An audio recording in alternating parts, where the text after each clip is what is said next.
Assalamualaikum warahmatullahi wabarakatuh. Anak-anak ustaz sekalian. Alhamdulillah bertemu kita dalam fiqh tahun 2. Okey, hari ini kita akan belajar tentang najis. Okey, pada minggu lepas kita ada belajar tentang najis mukhaffafah. Itu najis budak kecil yang berumur bawah 2 tahun yang hanya minum susu ibunya. Yang mana najis mukhaffafahnya ustaz? Anak-anak sekalian. Jadi yang najisnya hanya kencing, bukan berak. Berak tak dikira sebagai najis mukhaffafah. Air kencing budak umur bawah 2 tahun yang hanya minum susu ibunya. Okey, pada minggu ni kita akan pergi kepada yang seterusnya, iaitu najis mutawassithah.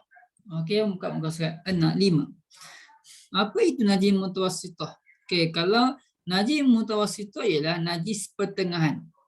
Najis pertengahan.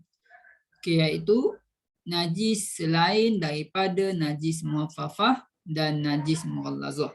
Okey, kalau najis mukhaffafah ni najis air kencing budak lelaki yang berumur kurang 2 tahun yang hanya minum susu ibunya sahaja. Sama yang kedua najis mughallazah dan najis anjing dan babi ataupun yang lahir daripada salah satu daripada keduanya. Anjing babi, ingat anjing babi itu najis mughallazah. Okey, selain daripada najis mukhaffafah dan mughallazah, kita sebut sebagai najis mutawassithah. Hanya senang je anak-anak sekalian. Okey, anak-anak sekalian, kita akan pergi kepada contoh najis mutawassithah. Najis mutawassithah yang pertama ialah darah, air kencing yang bukan budak umur selain daripada bukan budak umur selain daripada najis budak yang bawah umur 2 tahun. Okey, air kencing siapa? Air kencing budak perempuan.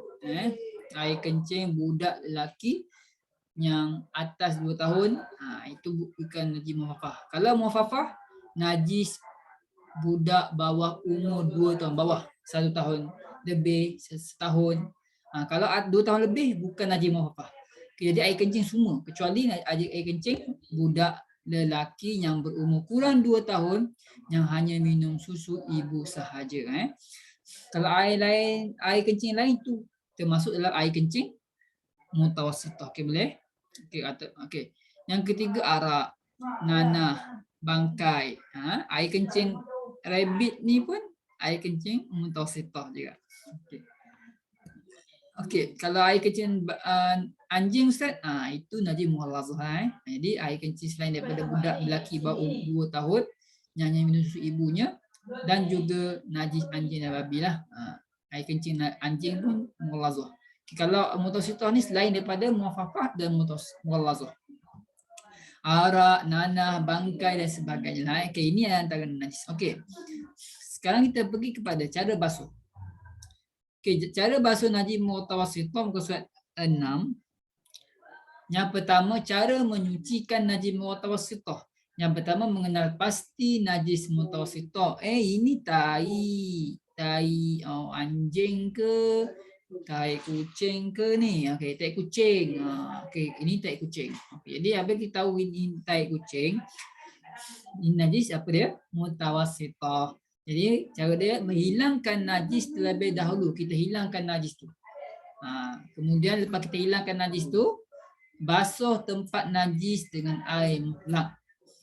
Okay. Kemudian lepas kita bersihkan najis tu, kita basuh tempat tersebut dengan air mutlak hingga hilang. Hingga hilang rasa najis, hingga hilang bau najis, hingga hilang warna najis. Pastikan ketiga-tiga benda ni hilang. Najis punya bau hilang, najis punya warna hilang, najis punya rasa hilang. Tak perlu kita merasa.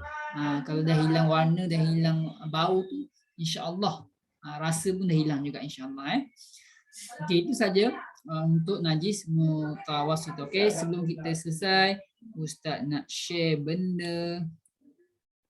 Okey, kita akan share benda. Kalau siapa yang tak faham tu, nanti ustaz akan hantar link YouTube ni dekat kamu punya ni lah. Dekat kamu punya ni ustaz akan hantar. Okey.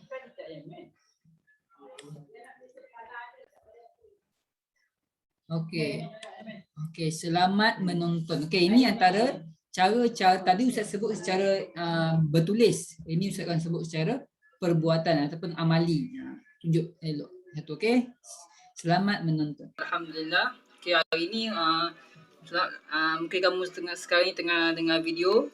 Okey, hari ini kita akan secara ringkaslah kita akan beritahu tentang cara-cara nak membasuh najis mutawassithah.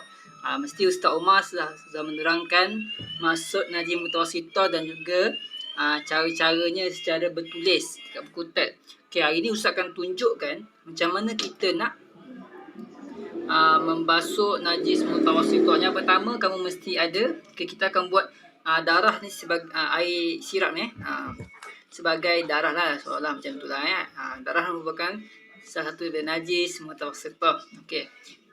Okey, sebelum tu apa khabar semua semua sihat semua, dan Ustaz Omar pun sihat juga. Okey, yang kedua kita mesti ada sabun. Sebab najis mutawassithah ni kadang-kadang dia berbau dan juga dia berwarna dan juga sebagainya lah. Jadi kita perlukan sabun untuk kita hilangkan najis tersebut. Nanti kita akan sebut kenapa kita nak kena ada sabun. Yang ketiga kita kena ada air mutlak lah. Ni wajib kena ada Okey, yang pertama kita kena pastikan yang pertama mengenal pasti najis mutawassithah. Okey, ni najis mutawassithah, ni darah ni. Okey, ni najis mutawassithah. Jadi kita dah kena pastikan kan. Okey, ni najis mutawassithah. Okey. Kita dah tahu ni najis mutawassithah yang pertama. Yang kedua, kita kena hilangkan najis terlebih dahulu. Pastikan kita hilangkan najis tu. Biar dia hilangkan najis tu. Okey, kita hilangkan najis.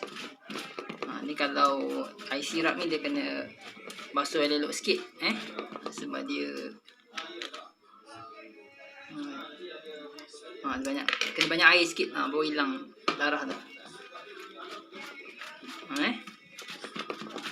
Kita pastikan darah ataupun najis tu hilang lah.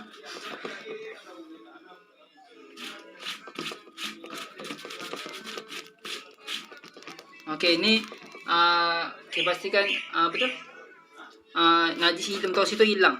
Okey, hilangkan najis mutawassithah ni hilangkan najis ya. Okey. Hilang lah. Okey, hilangkan najis mutawassithah. Okey, najis mutawassithah dah hilang. Kemudian basuh tempat najis dengan air mutlak hingga hilang bau, rasa dan warna. Kemudian lepas kita hilangkan najis mutawassithah, kita hilangkan najis mutawassithah tersebut dengan air mutlak.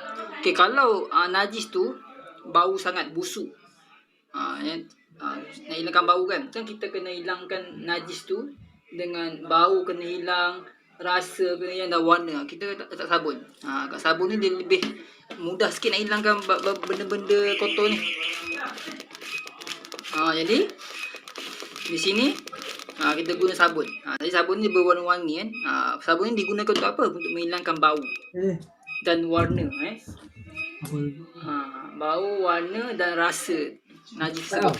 Kita akan hilang Okay, sebab tu Ustaz suruh dan lebih bersih kan. Sebab tu Ustaz guna sabun sebab apa? Senang nak bersih. Jadi kita basuh, letak air mutlak sampailah dia bersih. Okey. Basuh tempat najis tu. Lepas kita yang pertama kita kena pasti yang pertama kena pasti najis, kemudian kita hilangkan najis, kemudian kita basuh air mutlak. Basuh najis itu dengan air mutlak sehingga hilang bau, rasa dan warna. Sampai hilang. Okay, alhamdulillah. Okay, betul hilanglah najis tu, maka kita boleh gunakan untuk ibadat dan sebagainya lah. Pada baju tu kena tarik ataupun darah. Okay, itu saja. Assalamualaikum warahmatullahi wabarakatuh.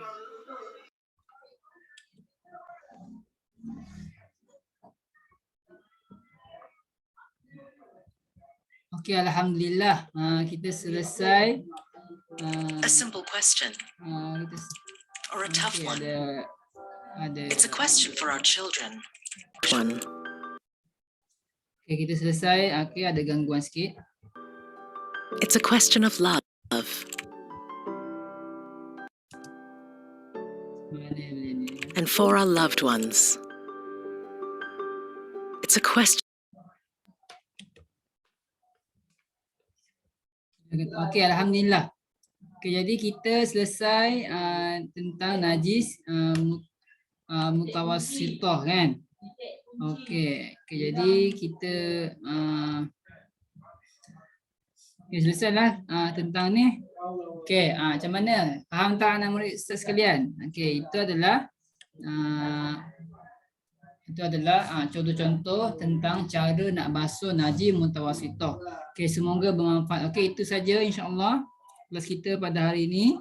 Okay, Ustaz harap kamu semua fahamlah apa yang dicakap oleh Ustaz Omar sebentar tadi. Okey, macam mana anak murid? Okey. Selesai kita punya kelas insya-Allah. Semua kamu faham apa yang diberitahu oleh Ustaz Omar tadi. Tentang cara-cara nak basuh najis mutawassithah. Yang pertama apa? Kena pasti najis mutawassithah. Yang kedua kena apa? Hilangkan najis mutawassithah dengan apa saja kain kotor ke sebagainya. Kemudian basuh air najis mutawassithah tu dengan air mutlak sehingga najis tu hilang bau, rasa dan warna. Okey, ingat semua. Okey, itu saja kelas kita pada hari ini insya-Allah. Minta maaf tidak ada gangguan. Okey, itu saja. Assalamualaikum warahmatullahi wabarakatuh.